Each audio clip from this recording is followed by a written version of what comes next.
Hey homies, I'm Swannica from Marshmallow Hill. Hi guys, I'm a VTuber and I also make simple chibi animations for fun and narrate them. I will post at least one video every 2 months. But before I start, I would like to give a shout out to Kuro, a very unique name. This is the drawing she did. You guys will also be able to see it on the canvas in my background. This is my very first piece of drawing of my VTuber I received from a good friend of mine. This will be my most memorable one. Thank you so much. I love you, Kuro. As you know, I love art. To get a shout out here, you can simply just send me a drawing that you did to my email at swannicasquad@gmail.com. Alright, so my animations are categorized mainly into 5 different segments. And today, I will cover segment 1, my real life stories. I will be sharing with you guys about my embarrassing moments in camp. Do stick around to the end to see how the story pans out. When I was 11, our school started a summer camp for us in one of the forests. My teacher sent us a list of to bring items and told us to get prepared. When I came home, my mom saw the list and shrieked.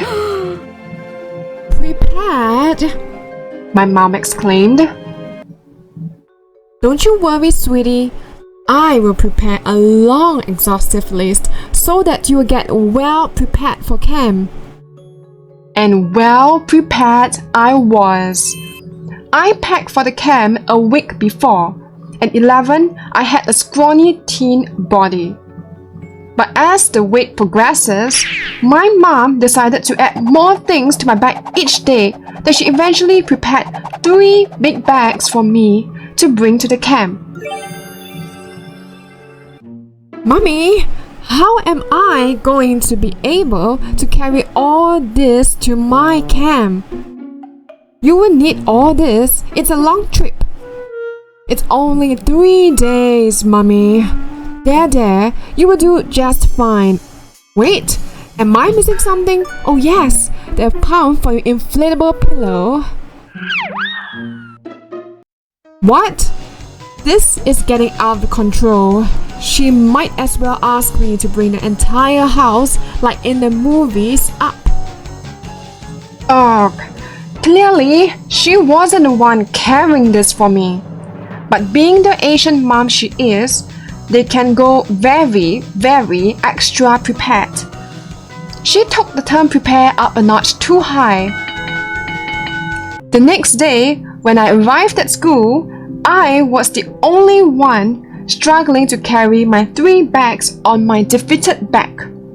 Everyone else was only carrying 1 small haversack. A few of my friends were laughing. I didn't know if they were laughing at me or with me.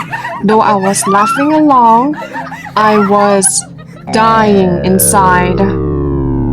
I got asked so many questions on why I had to bring so much stuff. It seemed like I was dancing and swaying from side to side from how heavy my bags were. I looked like one of those marionettes controlled by an unhinged marionettist. And my eye candy saw me. He was one of the hottest and most charming guys I ever laid my eyes upon. Let's just call him Jaiden. Prior to this, I have had a small crush on Jaiden for months. And I had even caught him several times. When he picked up, I did not say a word. All I did was play Barbie or romantic songs to him over the phone and waited for him to hang up.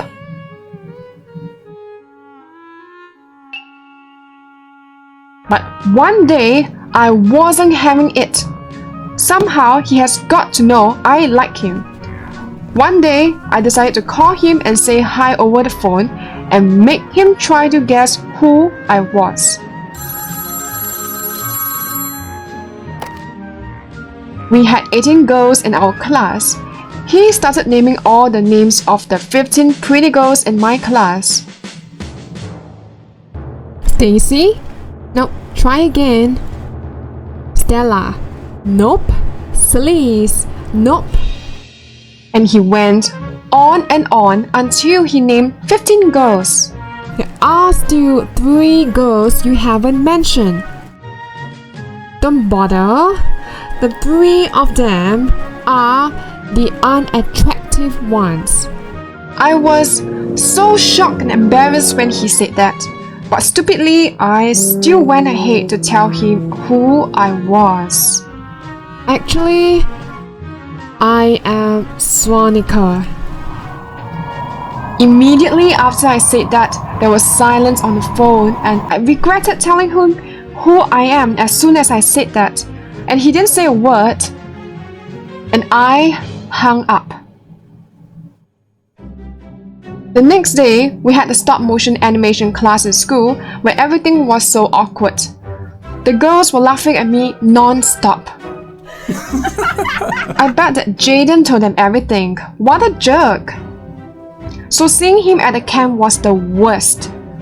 But I was determined to take my best shot to impress him with, something. But I had no idea what it was, but I had to impress. During meals, I was so hungry that I had food all over my mouth like the klutz I am. I spilled my Milo all over the table and my shots. I looked like a mess. Next, we had an activity called Flying Fox. We were taught how to wear the belted harnesses and connect the waist straps to our leg straps. When it was about my turn, the guy in front of me was panicking and took ages before he decided to go on the ride.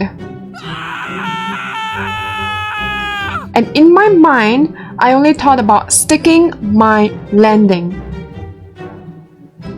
Instead, I ended up forgetting to tighten the hook to my waist harness.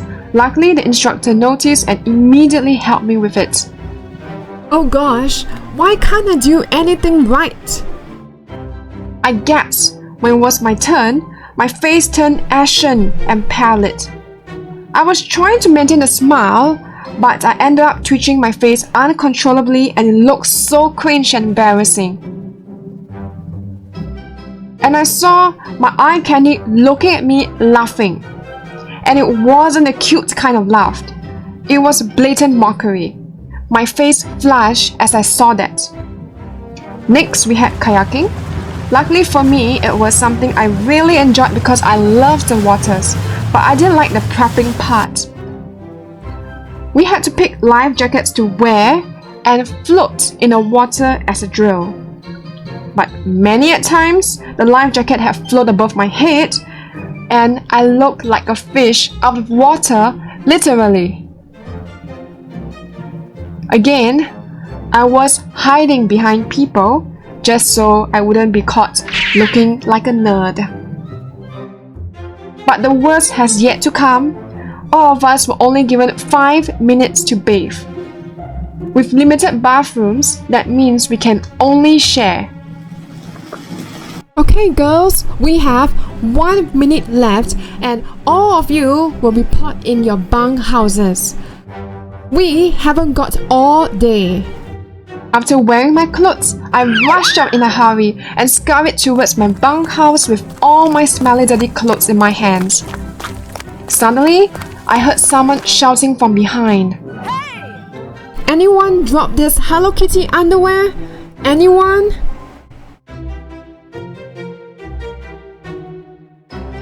Oh my goodness, it was mine!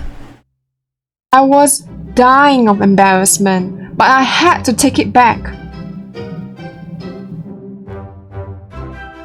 It's mine, thank you, bye-bye. Everyone laughed as they saw me running to the bunkhouse. I was so embarrassed. Later that night, when we were preparing to sleep, I noticed lizards everywhere on the walls. Their shadows were looming over us like dinosaurs. But luckily, my hard work paid off. I got to sleep extra comfy when everyone else was complaining. My mother prepared 2 thick blankets, a sleeping bag, a mattress topper, 1 palm, an inflatable pillow, an inflatable bolster, a stuffed toy to accompany me to sleep, lots of tidbits, extra water, a standing mini fan, and a small radio that plays all my favorite childhood songs. And everyone else looked at me in envy.